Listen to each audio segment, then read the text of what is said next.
લાખણી તાલુકામાં આવેલું નાની એરફોર્સ અને આ એરફોર્સમાં અનેક ગાયો અને નીલ ગાયો વાસ કરે છે.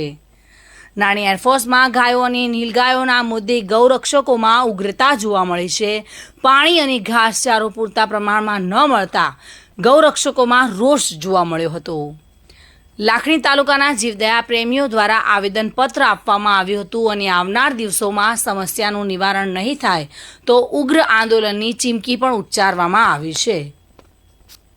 આજે અમે મામલતદાર ઓફિસ આવેદનપત્ર આપવા આવ્યા હતા કે નોણી એરફોર્સમાં છેલ્લા 20 થી 25 દિવસમાં નોણી, ઝાકોર, કમોડા, કમોડી એ બાજુના જે ગોમડા છે ગોમડી આ બધા 5 ગામોનો 1992માં જમીન સંપાદન થયેલી છે એરફોર્સમાં.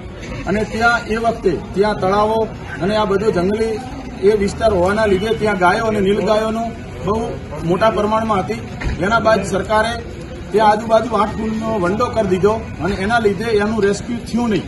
અને ત્યાંની સંસ્થાઓ જીવદયા પ્રેમીઓ ગાયોને અને નીલગાયોને જે ઘાસચારો બીજું એના પ્રમાણમાં આપતા હતા.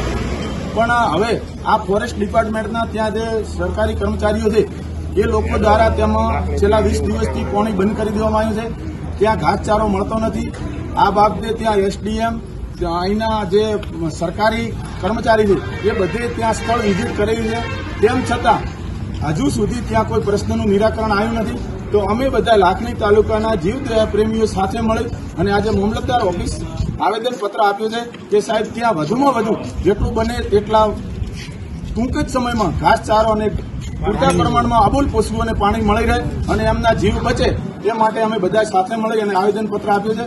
અને ગૌ માતાને પર થતા અત્યાચાર આ સરકાર બંધ કરે. આ સરકારે ગૌ માતાના નામે છેલ્લા 10 વર્ષથી કેન્દ્રમાં અને 27 વર્ષથી ગુજરાતમાં બહુ મોટા પાયે આ લોકોએ એમના નામે ચરી ગાધું છે. તો એમને પણ ચરવાનું મળે ગાયોને એવી અમારી આશા અને અભિલાષા છે. આ બાબતે સરકાર અને તંત્ર એનું ફટાફટ વ્યવસ્થા કરે અને નિર્ણય કરે.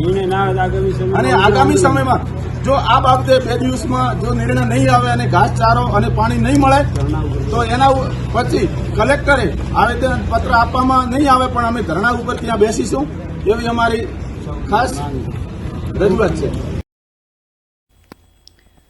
જગદીશ પઢિયાર સાથે bureau report, today Gujarati news.